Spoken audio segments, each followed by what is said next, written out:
Hello everybody, Gizmatic here, and today I'm going to talk about the heavy barrel in GTA Online.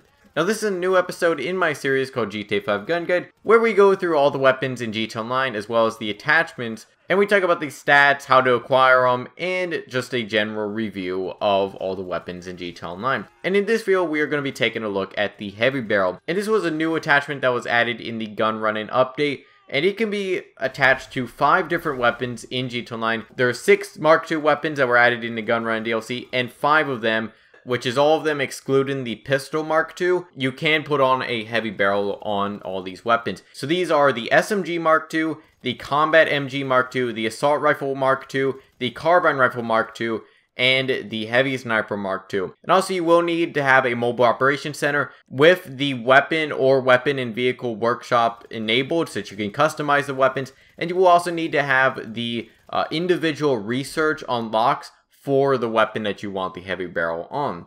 And so what the heavy barrel does in GTA Online is it increases your damage at a range. So there are a few misconceptions about this attachment and what it exactly does. And I want to clear those up in this video. So I did go through and do some testing on all of the different weapons that have the heavy barrel. Essentially, all it does is increase your damage at long range. It doesn't increase your range on your weapon. It doesn't increase your damage, at least not in close range. And it does not increase the range of your lock-on or, improve any of your spread or recoil or rate of fire or anything like that.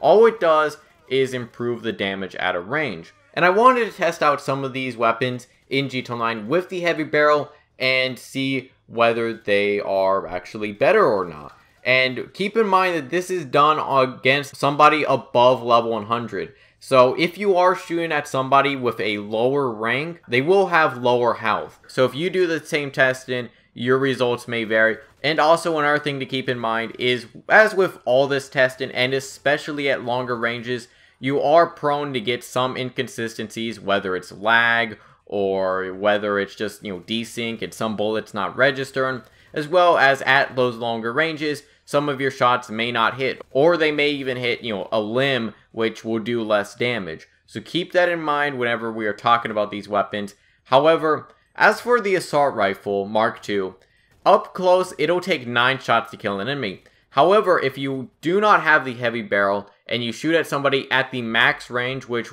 in the game code is supposed to be 120 meters. However, from my testing, it seemed to be 127 meters was where the max range was. I'm not sure why that is. From what I remember, it used to be 120. Maybe they changed that, and maybe it's updated to be a little bit longer. But this was still the case without the heavy barrel and with the heavy barrel, so I'm not sure what was going on there. However, without the heavy barrel on the assault rifle at 127 meters, it'll take 33 shots to kill an enemy. However, with the heavy barrel, it'll take only 15 shots. So you're going to be saving more than half of the shots that it would take if you just put on the heavy barrel. You also see a similar thing going on with the SMG, which is up close, it'll take 14 shots to kill an enemy, and at long ranges, it'll take 56 shots if you do not have the heavy barrel, which is absolutely insane. That's almost 2 standard clips of ammo or 1 extended magazine. However, with the heavy barrel, you will kill your enemy at that range in 26 shots, which, while it still is a lot of shots to kill an enemy at that range, it's far better than what it was before. Another example is with the Combat MG at long range without the heavy barrel. It'll be 26 shots to kill. However, once you put on that heavy barrel at that same range, it'll be 11 shots to kill. And this is actually very good to see in GTA Online.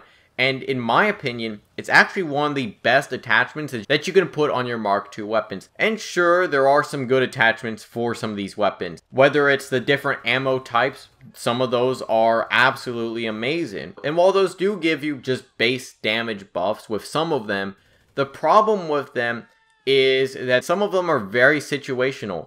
Like I said in my ammo type video, something like the armor piercing rounds is only going to be effective if you're going up against armored targets, which for a lot of the time will not be the case. And also, whenever you put on these different ammo types, honestly, in my opinion, the disadvantages are kind of equal, or even then are greater than the actual advantage of, say, having fire bullet. You have the disadvantage of having less ammo in your magazine, you have less ammo in reserve, and ammo costs a lot more with these different ammo types. However, with the heavy barrel, you're basically getting a base damage increase at longer ranges, which for a lot of players will be a lot of the time. You may not be killing people at 60 meters and above all the time. However, I'd say that for me and a lot of the player base, it's probably at least 1/3 of your kills are at longer ranges, especially in free mode where you're most likely going to be using these Mark II weapons. And what's best about this is that it's just a one-time fee, at least if you only buy it on one weapon. With different ammo types and stuff like that, you have to go back and resupply at your MOC, and you have to conserve your ammo and all that. With this, you're just getting a damage increase at longer ranges, and it's just a one-time fee. It can be quite a bit to get these, since you need a mobile operation center to get the Mark II weapons, so you need to buy those, and then you also need to buy the actual heavy barrels, which are not cheap. However, they're a one-time fee, and you just put them on and you forget. There's really no disadvantage to going with the heavy barrel, and it's actually, in my opinion, one of the best attachments, if not the best, for most players in GTA Online, as long as you have the Mark II weapons.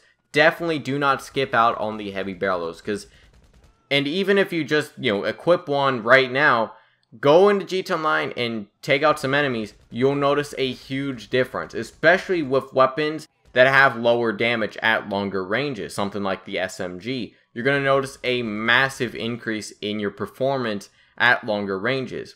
But also another good advantage is that if you are accurate at longer ranges, you're just going to be doing more damage because the enemies, chances are they may not be able to take you out because they're just not accurate with their weapons, especially in auto aim. You're going to notice this a lot. At longer ranges, you're probably just going to be able to hit more shots and do more damage at long range. So it's absolutely a must-have, in my opinion, if you are using Mark II weapons. And as for the weapons that I would suggest this on, really all of them would be fine. The only one I don't think has that great of an advantage is the heavy sniper. Really, there is no damage drop-off with the heavy sniper, and it just has an amazing range. And most of the time, you're going to be one-shotting enemies in the chest anyways with the heavy sniper Mark II. So you may be able to skip out on that. Maybe you could also skip out on the SMG because, to be honest, you're not supposed to be using that weapon at longer ranges. But with the combat MG, the assault rifle Mark II, and even the carbine rifle Mark II, I can definitely recommend putting on the heavy barrel, and you will notice a massive improvement in a lot of your gunfights. But anyways, for your thoughts on all this in the comments. What are your thoughts on the heavy barrels in GTA Online? And if you want to go check out more videos in this series, there is a link in the description to the whole playlist of GTA 5 Gun Guide videos. Anyways, for your thoughts on this in the comments, hope you enjoyed. Feedback is always appreciated. I'll see you guys in the next video.